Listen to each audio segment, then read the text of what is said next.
7 weeks. 7 weeks, you'll be pretty much on your way to Camp Crystal Lake. Oh, over the halfway mark. Yeah, we really are. It is actually rapidly approaching us. You excited? I am excited, but nervous. But do you feel prepared? You should do, because we're going to watch The New Blood.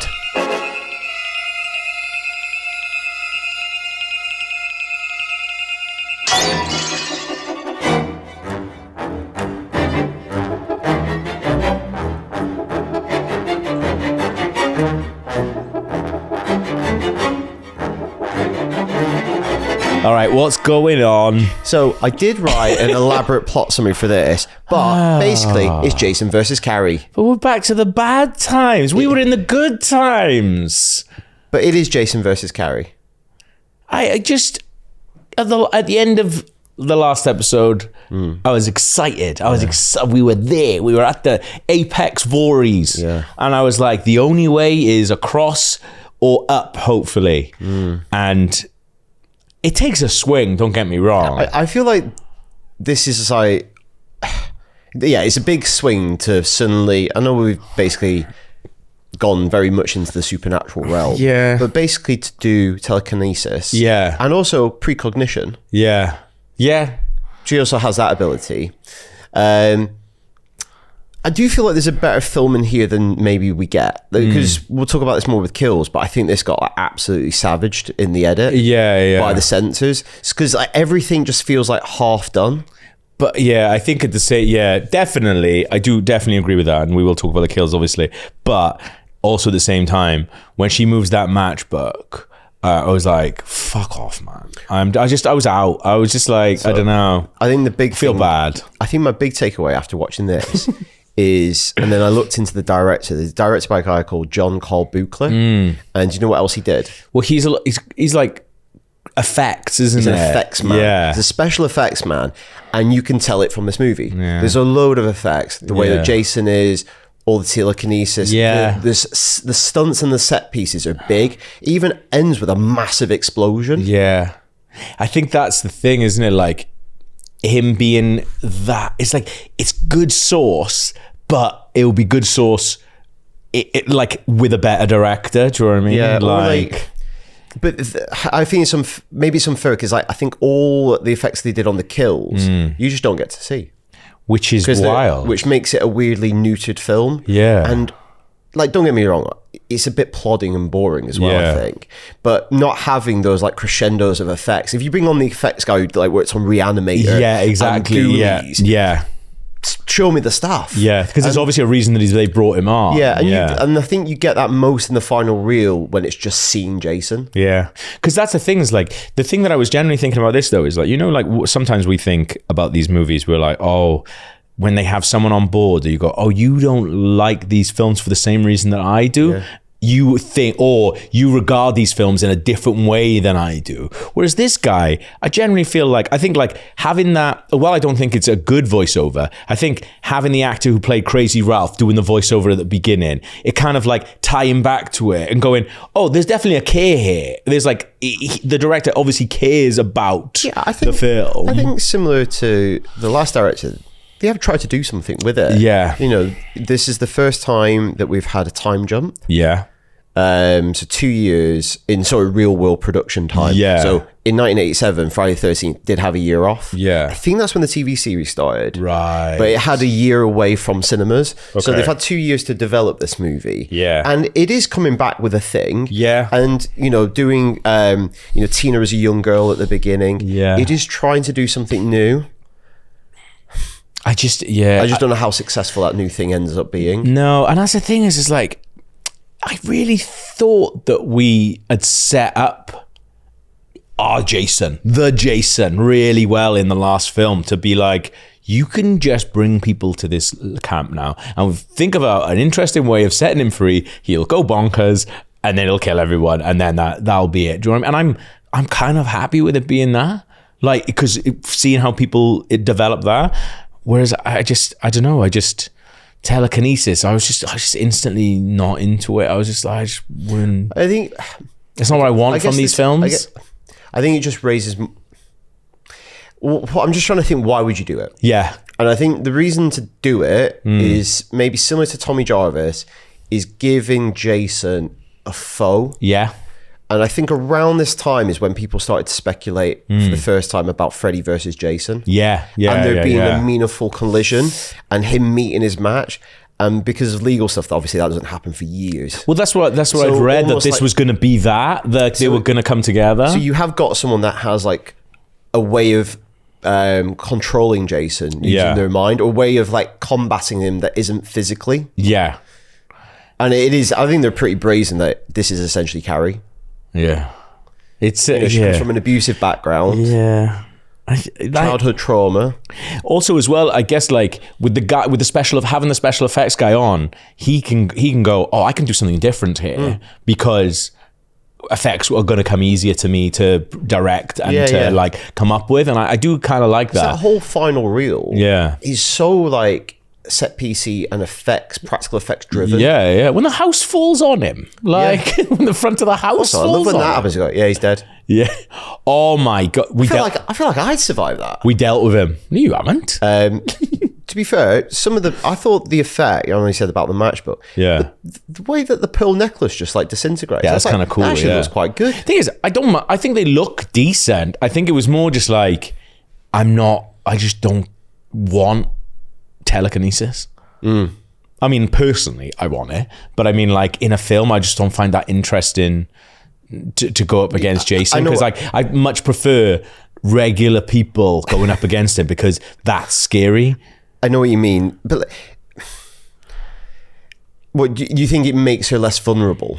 Definitely. I mean, I think for the majority of the film, she can't really control it. No. And then seems to get really good at it. Well, I guess that's stress, which is similar to Carrie. Yeah. Once she is upstaged at the prom, that's when she actually unleashes it. So you need that like triggering event. Yeah. And like that, it's a strange thing, isn't it? Because I think I read as well that the plan was that Megan was now going to be the girl for a few films. So it was like actually having her develop those powers against him. Tina.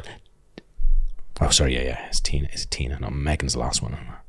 I did read that they were going to develop Tina as like the girl to go up against him. So this wasn't, so like her not being great with her powers, I think like they were going to develop those powers further to have her like full on fighting with him. Like then Jean Grey. They just don't do that. But it's basically Jean Grey. Yeah.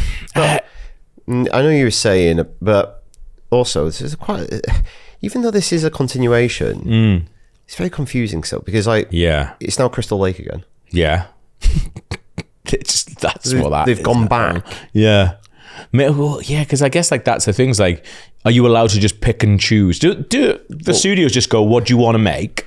And then you're allowed to just pick and choose the bits, and you go, oh, I like that he's underneath the thing, actually. But then that's the thing, we were trying to work out what the time jump I think is. we should like zero, like, so I went back and I've tried to figure out the timeline, but just for zero in what actually happens at the beginning of this film. She is growing up in an abusive household. Her dad is an alcoholic. He's hurting her mother. She runs out of the house to the lake. She goes out on the boat. Jason, we know from an establishing shot, is under that water. And through her stress and trauma of her dad hitting her mom, she uses her powers and accidentally awakens Jason. I think so. I think that noise. Oh, no. Or is he already awake? No, she awakens him when she returns to the lake when she's 17. That's right. Yeah. Right. Let me just recap this and then we'll put it in order, okay? So, Friday the 13th, part 1 takes place in 1979. Okay. We know that categorically from Friday the 13th, part 4. Yes. Because we see Pamela's headstone and says she was murdered and she got killed in 1979. So even though the film comes out in 1980, her headstone confirms that part 1 takes place in 1979. Now we know part 2 takes place 5 years in the future. So that puts it in summer 1984. We know the events of part 3 and 4 take place shortly after that. Within a few days. So all parts 2 to 4 take place in the summer of 1984. With me. Fine.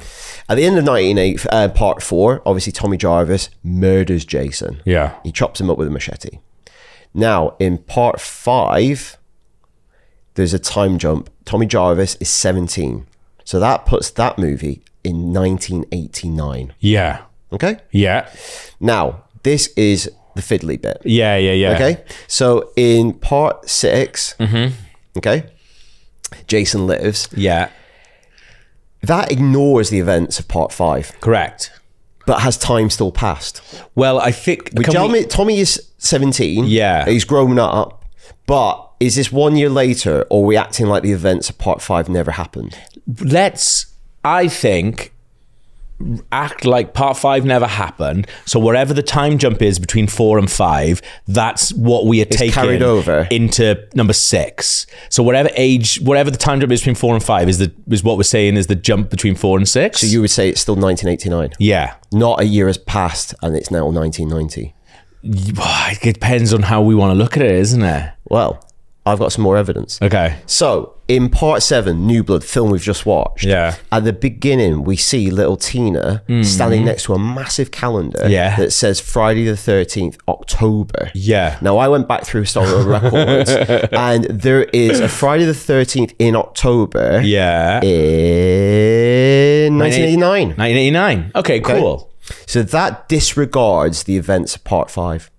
Completely, yeah. So it's almost like saying, if we believe this calendar, that part 6 literally takes place when part 5 took place. Yeah. So it almost like replaces it in the timeline. I think so, yeah. I'm happy with that. But there's a lot of speculation on the internet that it is a year later. But that calendar does imply that it's October 1989.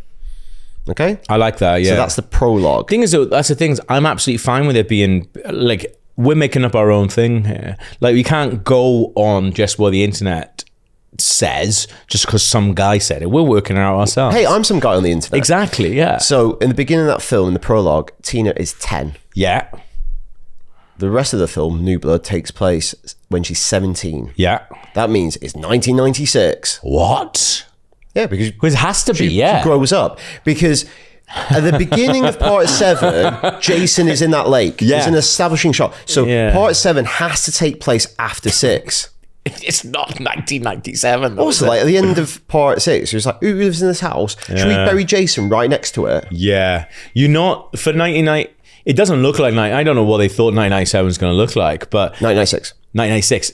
They're not, maybe they're just not concerned. Maybe 1989 doesn't actually look that far different from 1996. They're doing time jumps, but they are entirely unconcerned about there being a time shift. Yeah, because there's no effort to reflect that in production design. No. Cars or exactly phones or anything. Mate, that fucking ambulance at the end, I was like... I thought it was a twist because the ambulance was so old. So I thought it was going to be someone driving the ambulance from 1950 something. They've got old stock. Like I generally thought they were going to do like a little Pamela sting or something like that because I was like, how old is that fucking ambulance? Certainly not 1996. Here's my question, right? In terms of how it connects. So in 1989, okay, in part 6 that we watched last week, Jason Lives. Crystal Lake has been rebranded. Forest Green. Okay? In the events of part 6, Jason massacres a load of people yet again. In the 7 intervening years, they've gone, I just call it Crystal Lake again. Well, but that's the thing. Maybe they can't. They're like, we need a new name because they can't call it Forest Green. Everyone's talking about the massacre at Forest Green. Well, that's the thing. They're like, what should we call it? Just same thing. Something new. We do have the old signs. We've got the old signs and we don't want to spend any money. I think that might happen. Yeah, so so I think that's where we're at. Yeah. I think we're in 1996. There's a pub in Cardiff, right, that was famously called the Blue Bell, right? Okay. In like, I think it was like the 50s and 60s. And it was like we're in Wales again. We are, yeah. And it's one of Cardiff's like top pubs, right? It got renamed by Brains Brewery to the Goat Major because the Goat Major General. The Goat Major General. So for some reason, like that I can't be asked to go into, around rugby, around Welsh rugby, we have a goat that comes out that's dressed like a major before each game. It's like an old tradition. So the pub was beautiful. It was full of because Brains Brewery. An actual goat. An actual goat. You can't just throw that in and not talk more about it. An actual goat. He's dressed like a major. He's dressed like a major. He's got a little major coat on. He's got a major hat, and he just comes out and he's like, he's kind of like just like a mascot, I guess. but he's real. And, you know. Why is it called Goat Major, not Major Goat? I don't know. Anyway, so the pub was a beautiful old pub owned by Brains Brewery that was just basically was covered in photos of this fucking goats over the years, right? And it's nice. It was like loads of like rugby heritage and stuff like that. When Brains Brewery then got sold, they decided to go back to the Bluebell, and it was like uproar. Do you know what I mean? So what I'm saying is people aren't above going back to an old name, like Crystal Lake. I think that's the point, actually, because think about it, it's actually so many years since it was called Crystal Lake. Yeah. It might. Well, this is a big thing that we were talking about last week. Like, how is that sheriff not aware of the history of Camp Crystal Lake? In the same way as like... He's fooled himself, rebranded it. Exactly. Set 1996. It hasn't been Camp Crystal Lake since... We're talking years now. We don't know when the Forest Green rebadge happened. Yeah. So, but at least 7 years. Like, so... Yeah. Do you know what I mean? Like, I can see them genuinely having all the signs, like, on hand and just go, we'll just fucking do that. Yeah, we'll just call it that again. I think... So... Nothing bad can happen there. 1996, we think... But at least some of it, the prologue anyway, takes place on Friday the 13th. It does indeed. Not sure about the rest. I can't remember if there was a marker saying the rest of it takes for Friday the 13th. No. They obviously go back to the lake. Yeah. In a similar move to like Tommy Jarvis, putting himself in a terrible situation to relive his trauma. She obviously has quite a manipulative doctor. Yes. Dr. Christopher Cruz, who is exploiting her and takes her back to the lake. I was surprised by how long he lived for. Do you know what his most famous role is? No. It's amazing. He is Bernie from Weekend at Bernie's. He's not. He is. He's the corpse. How much acting is involved? Because I don't know those films very well at all. No, I mean... But I use them as a punchline all the time. I mean, it's an incredible amount of acting because he's a living man. Yeah. Playing Pretend a dead body. man, yeah. But no, that's what I mean. Like, it's the greatest performance. Is he moving when they're like puppeteering? I think it's a lot of like physical comedy. I don't know those films as well. No, I think those films are more often used as a punchline than anyone's ever seen them. Genuine. I use his punchline all the time. Weekend at Bernie's too. I'm gonna Weekends at Bernie's him. Yeah. Like. But yeah, that's who he is. Wow. But yeah, they return to Crystal Lake to. He's studying her. I guess so.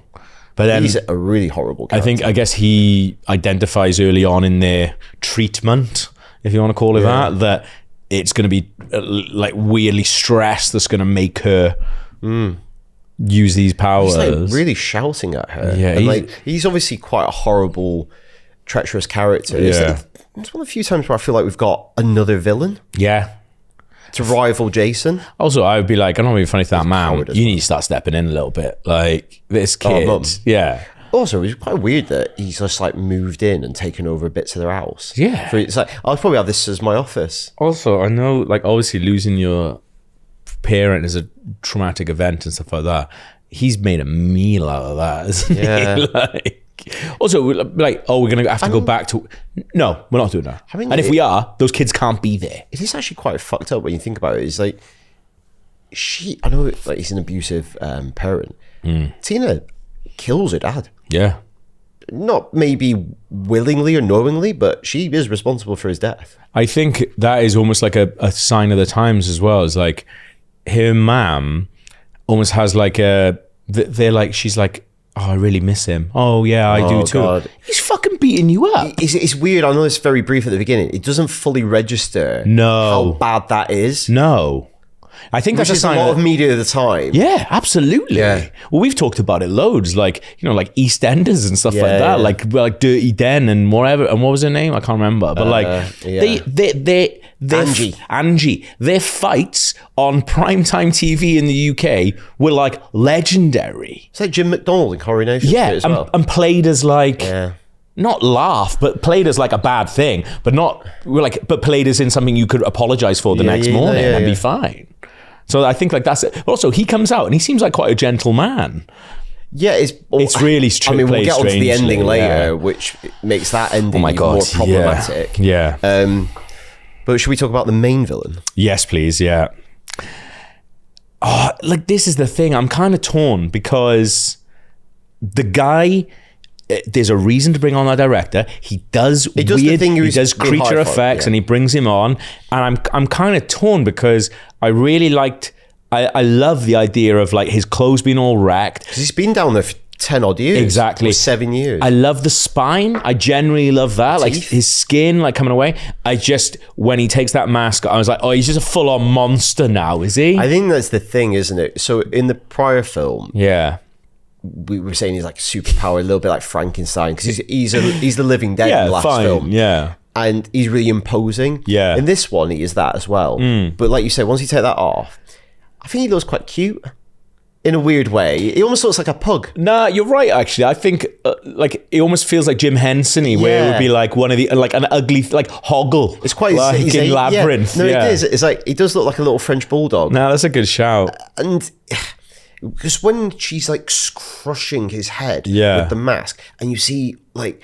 his head close up and like pus is coming. That's disgusting. That's really good. Yeah. And that's what I feel a bit of a shame, because I think that kind of level of like gore and gunk and effect stuff is missing from the other kills. Yes. Yeah. I think who's the lad who gets his head crushed? Is it Ben? Right. Ben gets his head crushed. Yeah. You know what? He stops having sex in the van. Yeah. I think there's a version of that.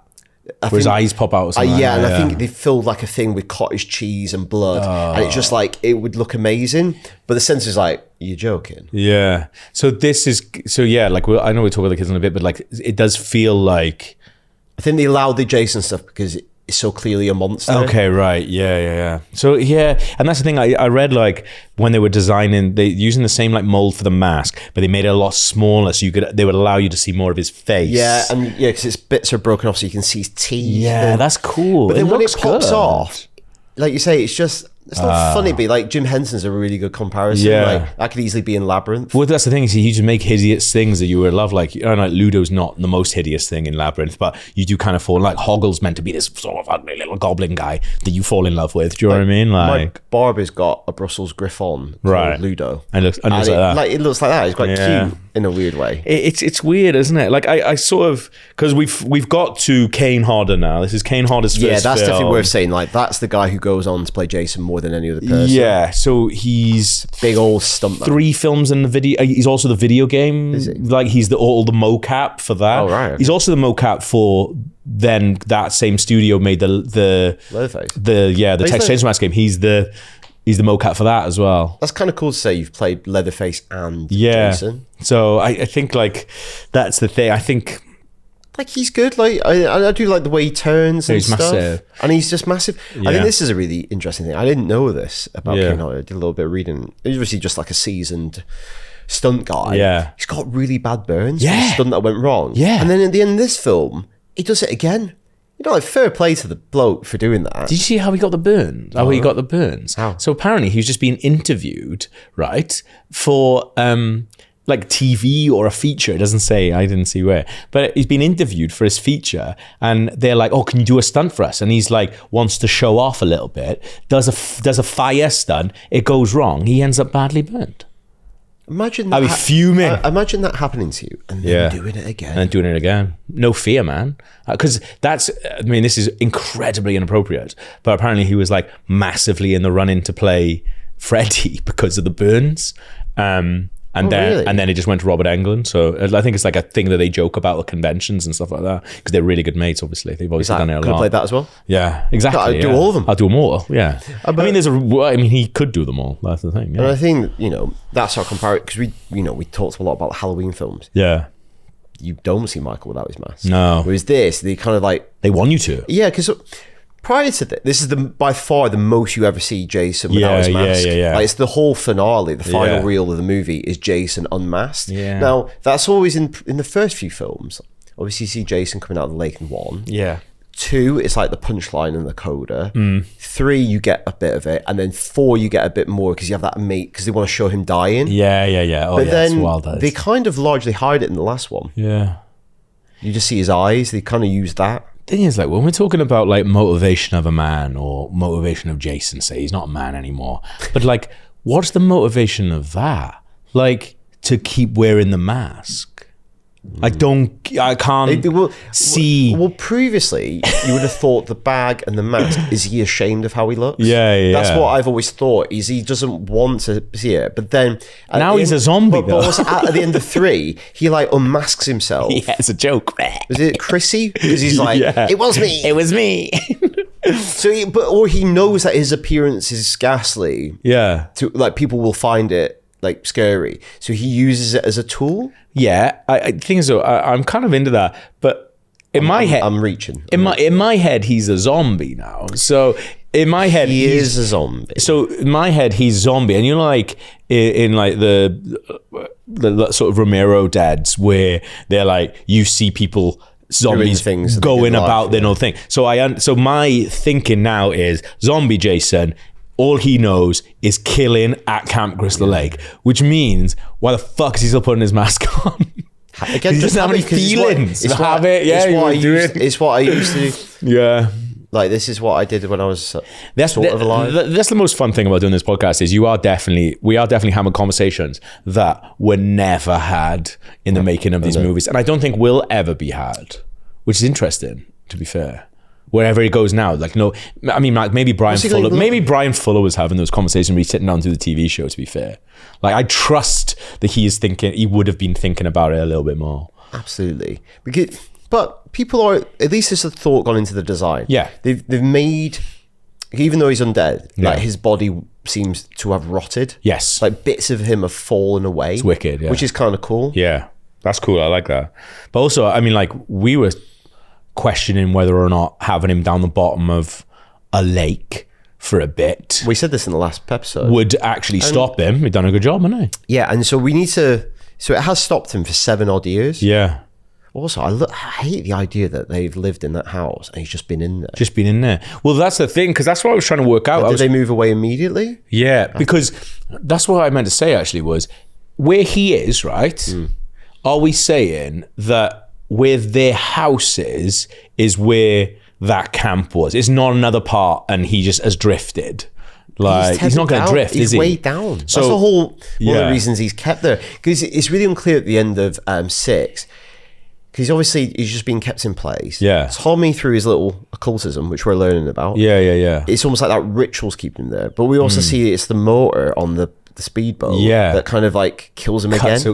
So that's the thing, because we were like, oh, if you are having kids jumping in that lake all the time, like during the summer, there's going to be ample opportunity for him to grab someone and, you know, if he's still alive or whatever. Yeah. But it feels like he's been dormant. Yeah. Which implies either cutting his throat has killed him again. Yeah. Or Tommy's like theory about him being laid to rest also works. And then the thing that reawakens him is years later in 1996, Tina returns to the lake to work through her trauma even more with her doctor. Yep. She has a stressful event and she's like, she wants to see her dad. She feels like she's almost raising her dad from the dead or something. Yeah. But actually what she does is, like Tom in the last film, you've reawakened Jason. I actually love that idea. It's so torturous, to go, oh, she killed someone and her dad ended up in the lake, so she's now with her telekinesis powers trying to awaken her dad from the lake, but she accidentally awakens Jason instead. Also, fantastic. If you're struggling to move a matchbook, do you next go, I reckon I'd probably raise the dead? That's a bit of a leap, isn't it? But I can't do keepy uppies and I'm like, oh, I'm going to play for England. But are they saying then that they never got the dad's body out of there? Because we gotta figure that out. It's a lake. Like, it's a little lake. A recurring theme of this podcast is the ineffectuality of law enforcement. Yeah, because I'd be like, there was a terrible accident. My dad ended up dropping into the lake. Shall we go find the body? No, you're just going to take our word for it? All right, sick. Let's move on now. I'm not going in that lake. Maybe that's it. It's like, I'm not going anywhere near that lake. It belongs to Jason now, It belongs to Jason. Yeah. Yeah, that's funny, isn't it?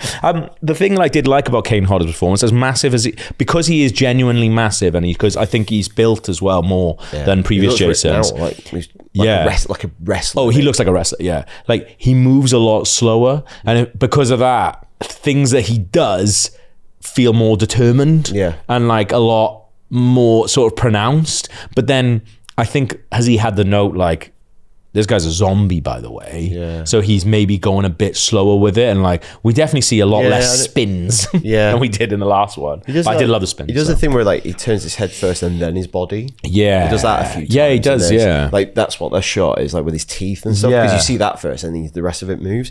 Also, when we just said that about him being massive. Yeah. Because I don't know my wrestling. Yeah. Why has Jason never appeared at WrestleMania? Maybe he has. That feels like such an open goal. I think Freddie has. Jason at WrestleMania. But I feel like Jason could easily get involved. Annoyingly, Jason Kelsey was at WrestleMania last thing, so I'm not getting it. Sorry, but Jason Kelsey's good. The thing is, that's how I would watch WrestleMania if wrestlers kept turning up. If just different characters. Oh right, yeah. No, yeah, definitely. Michael Myers, but the Michael Myers from the Rob Zombie one. Why is there not more wrestlers in horror movies? Yeah, that's because for a while WWE did start. They still do it, like WWE Productions. You've got rappers. You get rappers. Yeah, you get rappers in the 2000s. Yeah, WWE Films started making horror movies. Well, they started making movies in general with all of it because I think because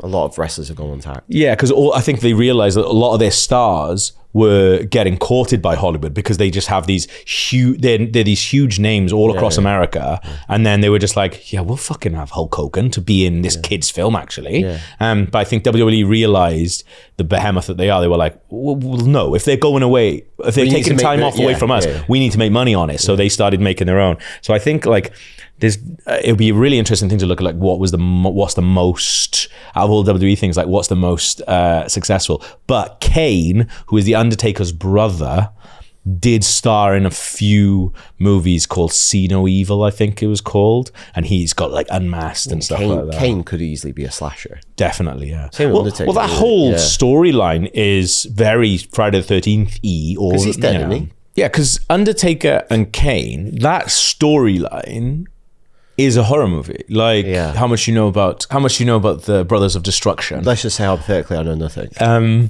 think it's called Brothers of Destruction. But anyway, Kane and the Undertaker. You got that wrong. I know, yeah. So they were only called that a little bit though. They're Undertaker and Kane. They're the Undertaker and Kane, right? So the Undertaker, as you know, he was the big one growing up, the dead man. I don't think he is actually a zombie, but he had a brother. He was dead. But he was called the Dead Man because he was from Death Valley. So, but he's not technically dead. Yeah. So he had a little brother called Kane, who, unbeknownst to him, was actually his half brother because Paul Bearer. I don't know if you remember Paul. The Undertaker used to come down with Paul Bearer. Is he called Paul? He's called Paul Bearer, yeah. It was just the fucking 90s, man. They didn't care.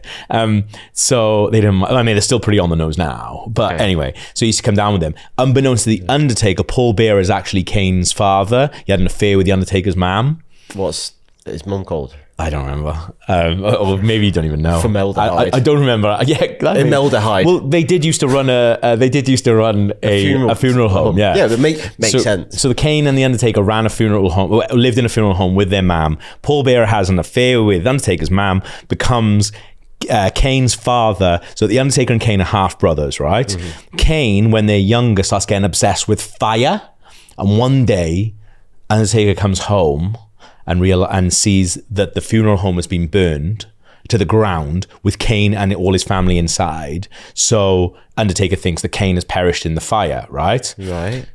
Years later then, Paul Bearer brings Kane into the WWE. And actually, he didn't die in the fire, but he... Paul Bearer put him in an asylum all these years and then brought him back into WWE to face The Undertaker. There's also way more to go, but I'm not going to go massively into it.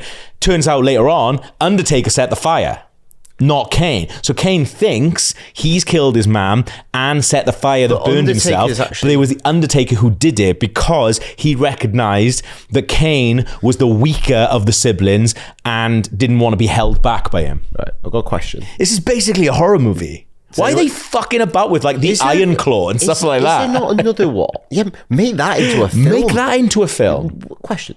Yeah. Was there not also one that's Man-Thing or Manimal? There's someone else in a mask that was Kane. Did Kane turn into something else? So Kane wore a mask the entire time. Did he become another character? I don't think so, but I'm not sure. I mean, he's a very right-wing Republican. Well, in real life? In real life, yeah. So... Good. I don't think he's... Actually, I don't know how bad he is, but he is a Republican senator. I know that. He's a senator? Yeah, mate, he's in fucking big politics. He might not be a senator. He might be... There's not many senators. What is Kane? Kane can't be a senator. What is Kane in politics? He was a Republican mayor of Knox County, Tennessee. Right, okay, so he's... Yeah, he can't be going to the Capitol building with his mask on. I think he would. Arnie got in, like, as governor. Like, you never know. Yeah, I know. But... You could, like, Jesse the Body Ventura was something as well. Like, you think about these people, they have massive followings in their hometowns. Yeah, and Mayor, I can see him winning that election. Yeah. I'm afraid to look into what he thinks. Yeah, because the only thing I have seen is him talking about how his politics clash with quite a lot of other wrestlers and things like that. So I'm guessing. I'm guessing he's not the most. But that's the thing. Is like, make Kane and the Undertaker. Into a movie. That does feel like it is a movie, essentially. Like the twist that he set the fire. Exactly, yeah. Sorry, spoilers for anyone who's still catching up on WWE Raw.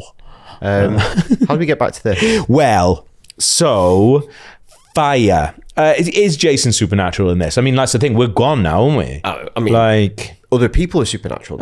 Yeah. I think... is that the world that we are living in now? Well, I think what's tricky about these films... And you have to bear this in mind with any horror film or any speculative film. Yeah. Is you take your cues from how people in the world react to these events. Yeah. And I don't feel like enough people are reacting to her powers in a way that you would react. No, yeah. Absolutely, yeah. Because also... Pearls. There's the Pearls one. The Pearls one. Everyone's like, what happened? Anyway, let's carry on. I love how, like, that bitch girl, like, she's so... Like, she's scooping up all her pearls. Mad, isn't it, that? Because you think of pearls as quite, like, an old woman thing now. Yeah. She's quite a young girl that's wearing them. But what's weird is, at what point did Dr. Christopher Cruz realise that Tina had these powers? Yeah. Because if he's been working with her for 10 odd years, or 7 years... and she's still struggling to move a matchbook. Yeah. We see her really blossom within the space of a day. It's bringing him back to she's bringing her back to the lake. So he's like, I'm getting nowhere with this girl in the matchbook. 7 years we've been trying to move this matchbook. And like, somebody at some point... She is rubbish. One of her goes, maybe telekinesis don't exist, Chris. Yeah. He's like, no, I fucking know she can move the matchbook. Yeah. I'm going to take her back to the lake where she killed her old man, and then hopefully... It's going now. And it goes well. That's the thing. Is like, while I didn't like this film, I think, unlike other films in the series maybe I haven't got on with, there's lots more in the Jason that I loved. So... Yeah. And like his performance, I think, is really good. We got Kane. We got Kane Hodder in. Oh, he's called Kane. Yeah, he's called Kane. Yeah, that's why. Oh. And I'm excited to now go into 8, because that's the 6 and 8 were the ones that I know the most, except for Freddy vs. Jason, which I also know very well. Yeah. I know it. Which I know very well. Yeah. Right. Let's have a little kill overview. 16 kills in total, so not as high, but not as low as we've had.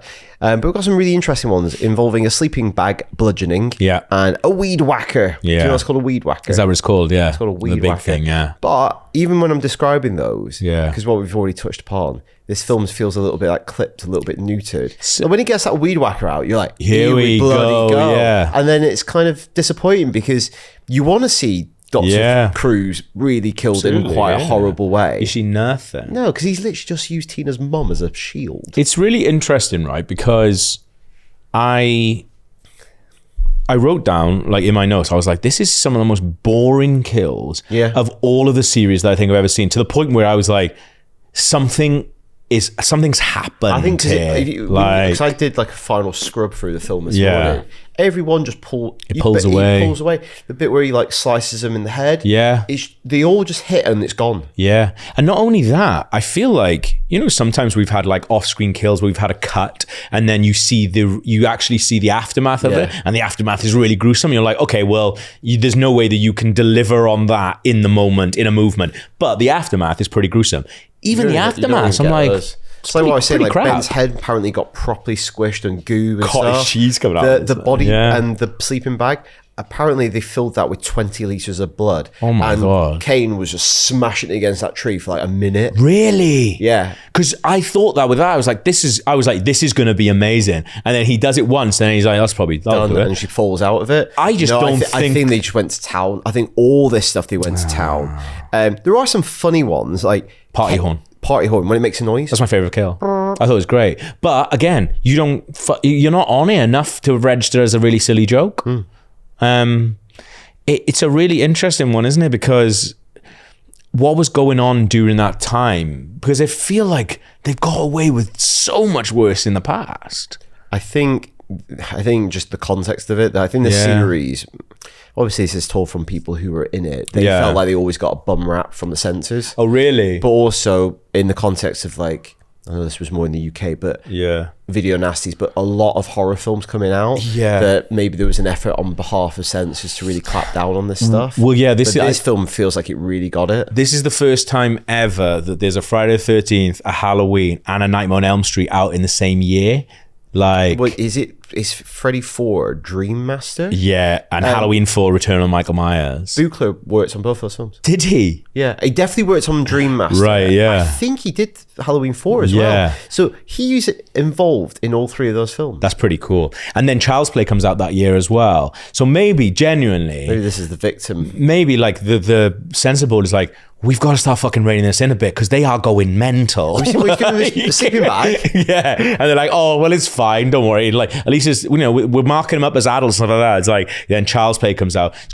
Help us out, lads. Help us out. Don't call it Child's Play, for God's sake. The killer is a toy. Yeah, brilliant. Thank you. Oh, and you're making the toys to sell. Oh, that's fantastic for us. Who's buying them? Brilliant. Good. The party horde is really funny. That's my favorite kill. I think that's the best one. The Strimmer is disappointing. They're all pretty crap, man. Oh my God, this is going to be amazing. Yeah. Yeah, because that's the thing. When he gets there, you're like, this is really funny. Because that's the thing. Even though Jason is a zombie, he's still going, I'm going out to get these. But it's really interesting because we talked a few episodes back about Jason and the machete, right? Because that's the one that we're like, oh, we really associate with Jason. But then you're like, if Jason was normal and he's not killing for the camera, like that's what you'd be using all the time. You just stab him in the stomach all the time. Like when he kills Court in the last film, he just has a combat knife. Yeah. He's like a hunter. This is what that feels like. It feels like he's just going around, not killing for the camera. He's just going around. And particularly like when he kills Eddie, like it's just like a little nick on his neck and then that's it. He's gone. I think all these were much more brutal. It's really annoying because also as well, you feel really unsatisfied because you're like, this is what we came for. The fucking gladiator. This is why you were here. Yes, this is why I'm here. I want to see the fucking doctor ripped up with a weed whacker. Because you've established him as a bad guy that I want to see die in a really horrific way. You know, the guy who plays Eddie. Mm-hmm. So he's like a really, really famous voice artist. Is he? Yeah. Most famous voice he did, Johnny Bravo. Cool, isn't it? I know that. Yeah. This is good, this film, for having little cameos. Absolutely, Bernie. Yeah. Exactly. Bernie, Johnny. I have to be honest, though, I'm really struggling with lessons. I don't know what we can learn from these people. I've got one. What's that? Don't give Jason any party paraphernalia. That's a good point. Because they are... yeah. In the same way, we're not saying... Do you like the shot of him in balloons? Yeah. I thought that was a meme or something because I see that now and again and like happy birthday written on it. I thought it was like a joke. I thought they'd made the balloons as well. I didn't realize the balloons are actually in the thing. Yeah. So no party paraphernalia. Don't give Jason any party paraphernalia because I think when we're going is like a celebration. So I don't want to have any party paraphernalia on me. So if I'm offered a noisemaker, a party horn, you're like, no, absolutely not. I will refuse it. I do not want it because we're gonna get. I think they're showing number one. Are they showing? I think what we've been told because we're going. We're not just breaking into Camp Crystal Lake. I wanted to.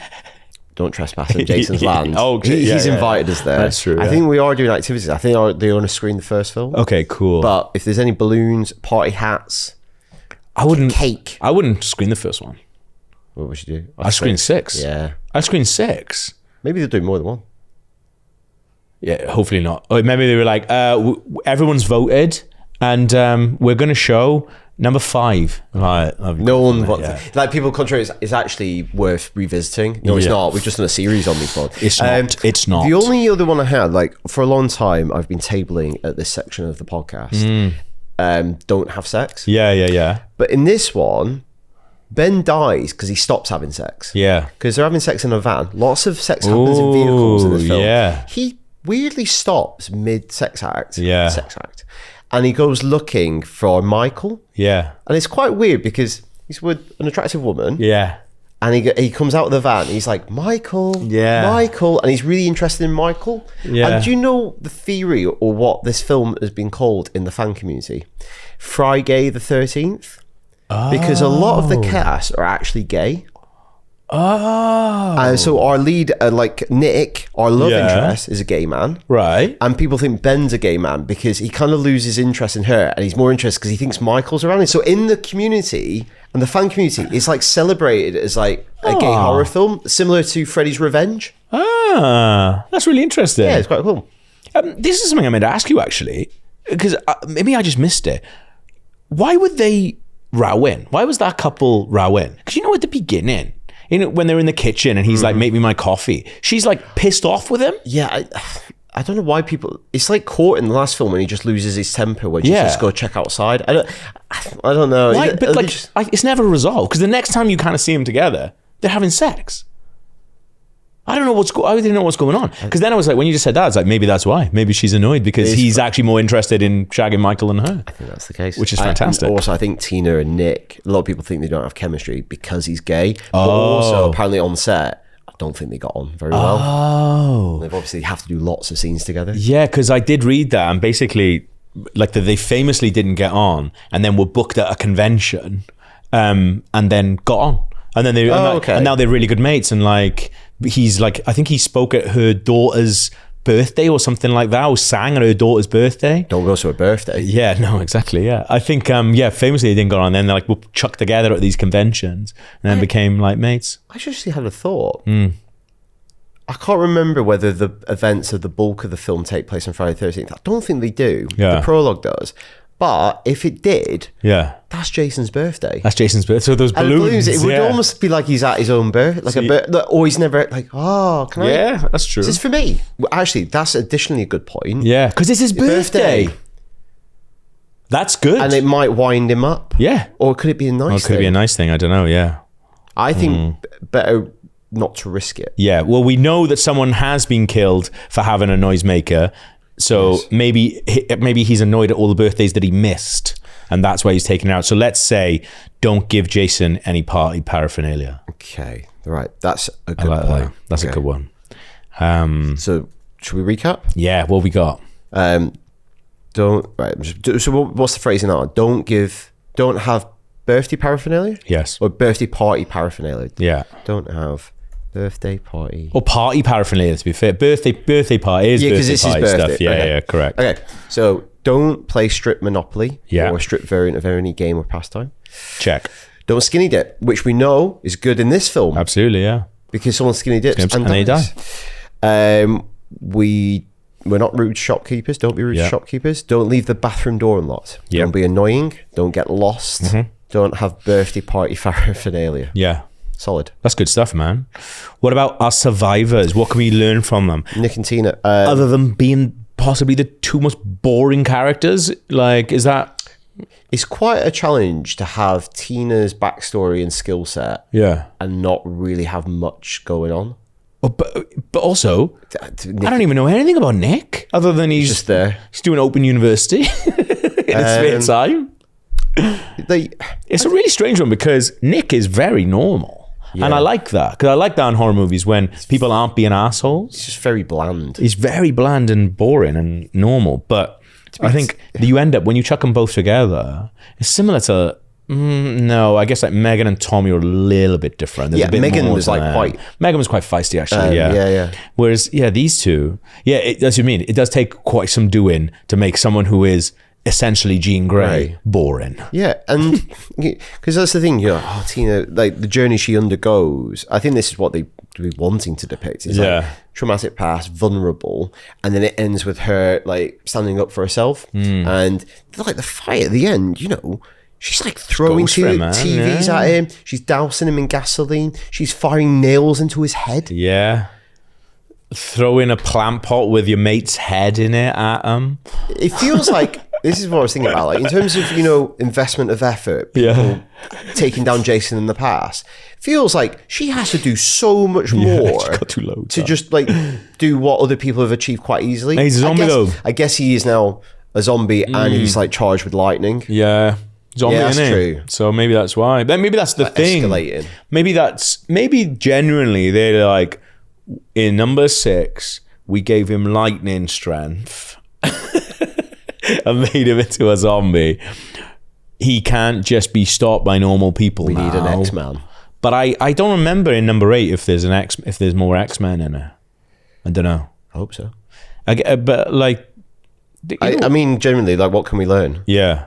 The weird thing about where we are getting to with films is like multiverse nonsense. Yeah. Multiverse stuff just being, that's fine. That's what we're doing, right? Why aren't we seeing more like Freddy versus Jason and stuff like that? That's got to be down the road, right? I think like why aren't we seeing? What they need to do, they need to do individual ones that are popular again. Yeah. It's who owns everything now? Paramount still with Jason? I think I don't know where that finally. Well, A24 did they were working on it. New Line, I think, owned Freddy. Okay, but who owns New Line? Fuck knows. Wait, no, Disney owned New Line. Come on, lads. Double check that. I think Disney. Who owns New Line? Cinema, yeah. New Line Productions is American film.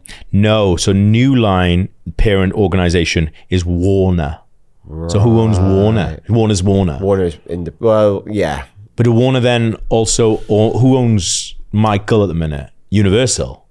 Or were they just distributing it? Why. Maybe, yeah. Because that's what I'd be making. Well, the thing is, Warner have quite a lot of properties. Yeah. They could put Freddy into like a Batman game. Yeah. Well, because that's what happens. That's what happens. That's in Mortal Kombat and stuff. But Jason is as well. Jason's in Mortal Kombat. But then maybe they just like will license him for that. Well, that's the thing. Like the Friday the 13th license does seem to be one that they're just like, they flash around a little bit and then go, you can have that for 18 months and then we're taking it back. But that's a film's just fallen down over the years, and that's why you can't get like. I think there's loads of situations with like the box sets, right? It's similar to like the Scream box set because most of the Scream films are Paramount, right? But one of them was distributed by someone else, so they're like 4 is like doesn't look the same and stuff like that, something like that. But like, if I was an exec, that's where I'd be working towards. I'd be working towards like the world where. If the fucking genie's off the bottle, if the top is off, if we are multiverse men now, like that's where I want to be. If we're gonna do, I was like, I don't care about Doctor Strange going to a New York where there's some fucking leaves up a building. And he's like, oh, that's crazy, isn't it? No, we go on red, we don't go on green here. Like Steven, that's Ivy. Yeah, no, it's like I want Batman fighting Jason Voorhees, and it probably will be shit. And there's a xenomorph. It'll be a fucking laugh. So, I mean, I'm down for it. I guess that's that's what I've never understood. Like, I think we pitched it once to each other where we were like, what if Michael Myers, the night he came home, was the night of the purge? Yeah. And then it's just like, a solid idea. You have all these psychos out on the streets and Michael Myers is there. Like, that's a no-brainer for me. You can tell we're really struggling to come up with lessons from them. I guess like, do you think, because we've got 7 weeks to go, do you think it's possible in 7 weeks to develop any kind of TK ability? Or should we give it a go? Is there anything we can buy? Like a tablet? I don't know if it's a tablet, but we do have some brain sensors. Okay. From that other video we did. Yeah, that's true. So we can monitor whether what we can do is take a little matchbook. Yeah. And just see whether you develop any like inklings. Yeah. You're pretty good at magic tricks. You're pretty good with moving things with your mind. No, you're pretty good at magic tricks. I'm sure that we could develop a magic trick that had... It does. I mean, mate, it looks like when you put a magnet underneath a table and you move it around. Don't tell them how it's done. Yeah, that's what Jesus Christ. That's what the matchbox looks like. I'm looking mass magician here. Sorry. So we need to, because we're going to go to Manhattan. Yeah. Which is unfortunate because of next week. Yeah. We're going to go to Manhattan before going to Camp Crystal Lake, because that's in New Jersey. Yeah. There's a famous magic shop in Manhattan called Tannen's Magic. Okay. So maybe we should go swing via there. That's a good idea. So maybe we'll go there, try and find some kind of I think based trick. Ideally, we acquire TK abilities. Precognition. We got a lot on between now and then. But failing that, we'll go buy something from Tannen's Magic. That looks like that. Yeah. Yeah. We'll show them the video and go, but don't tell them how it's done. Make me do this, please. Don't tell them how it's done. Okay, good. That's okay. What's our lessons then? Let me just add that. Okay. Yeah. Okay. All right. Okay. So thing is, if the lesson is bad, it's not our fault. It's actually the film's fault. So exactly. Learn how to tie at least 3 kinds of knots. Fantastic. Already done 2. So you said that last week. Yeah, I know. But that's 7 weeks, mate. Come on. I actually found a video how to tie shoelaces with one hand the other day. It's different for not for anything. Just I'll have a look. Good. Go to a bar for most of the evening. Fine. Easy. Practicing. 3, make an impact. Yes. 4, bound for Camp Crystal Lake. Mm-hmm. As in wear something like one of the characters has. Yeah. Learn how to do a fireman's lift. Ooh. Master the occult. Yeah. And now we're saying develop some facility with telekinesis. Yeah. And or learn how to do a magic trick that's a bit like it. Fine. All of those as well feed into make an impact for me. So, because if we're doing all of that, that's definitely making an impact. If you're wearing dungarees and doing telekinesis while tying your shoelaces with one hand, what we could do, tie your shoelaces with no hands. Yeah, that's true. Yeah. A bit of TK on that. TK Max. Should we talk about the ending? Oh, you have to. This is weird, right? Because what is the reality of this? I have no idea, man. I don't know if you've seen any of the pictures of her dad. So in some versions, he comes out looking like a zombie. Good. Because he should. Whereas this, he comes out and he's just got a bit of mud on his face. He looks exactly the same. Yeah. Which actually makes it more confusing. Yes. Because it makes you feel like it's a dream and not real. Yeah. Whereas in the stills that I've seen of him done up, they've made him look like a zombie. He looks a little bit like, what does he remind me of? He looks a little bit like, he's got really deep eye sockets. Oh, okay. Almost looks slightly like, not quite, a little bit like a vampire from Buffy. Oh, just okay. big eyes and stuff. Yeah, or like the monsters in the Thriller videos and stuff like that. Actually, that's more what I'm thinking of. Yeah. He looks like Jackson from the Thriller video. Okay, yeah. Yeah, see, fine. Absolutely fine. I don't even know what the decision is on set to go, yeah, should we try one where he doesn't look like a zombie and confuse the fuck out of everyone forever? So I started thinking more about it. And I guess one way of processing it is it's kind of an inversion of the original. Yeah. So the idea that Jason came out of the lake as an act of revenge. Yeah. And then this is an opportunity for her father, who's not a great guy, we need to remember that. Yeah. Redeems himself. Yeah. And similarly comes out of the air, because him emerging through it is obviously a visual echo of Jason coming out of the lake, and also Pam in 3. Yeah. It's going for that, but instead of something evil happening, he's protecting his daughter. So it's like a final, it's him redeeming himself. Yeah. I think that's what they're maybe thinking it is. Yeah. Storytelling wise. I do think storyline, that's great. I think that absolutely works. It's a nice little callback. I just think having him be in his jumper and jeans. Yeah. And we know that being in that lake has an effect on Jason. So why has it not had an effect on her dad? And an additional thing is is there actually something mystical about this lake? Yeah. That people can die in there and not die? Yeah. Is one direction you could take it. Because the bigger question for me is, telekinesis is one thing. Yeah. Precognition is another thing. Yeah. The ability to resurrect the dead is another thing. That is like Jesus. Yeah. That's Lazarus. Or is she just animating a body, which is telekinesis? Well, this is the thing. If she was just animating a body, but is she animating it like I'm fine with it being a zombie then coming out. Well, I'm not fine with it looking like he's just fallen in a bit of water when we know that he's been in there for 7 years. Yeah, is she like Jim Hensoning it? Is she puppeteering him? Yeah, she Weekend at Bernie's in him. Whereas not just like that, she's actually animating him so he looks like he's alive. But actually what she's doing is just using telekinesis on a corpse. again, we should have asked Bernie. I'm fine with that, but he's got to look like a zombie. It doesn't make any sense. Like you said, he looks like he's just like he looks. What's the rules, man? A flashback. Like I don't care. It's so weird, and even by that point, I was just like, "Fuck off, man." Apparently, there's also one version where he was going to be a full-on animatronic. Who? A dad? Yeah. Like what? Why? Just like a monster. Oh. I'm more into that. You've got what's it called, Buchler. Like, yeah. I'll do your monsters. I just love to know from them, like, you tell me, Buchlers, what's the story of that film? What's the story? You tell me what's the deal with her dad? Yeah. Just tell me. Because it's almost like, even if he does come and save her, it's like, she's not beating up her mum. Also, that doesn't... If... that's the thing, is like, I know like we're reading a lot into it and it's like a horror movie and stuff like that, but like you've got to have some kind of modicum of rule. Otherwise, because you'd be like, well, it's just a horror film, wasn't it? Think about it.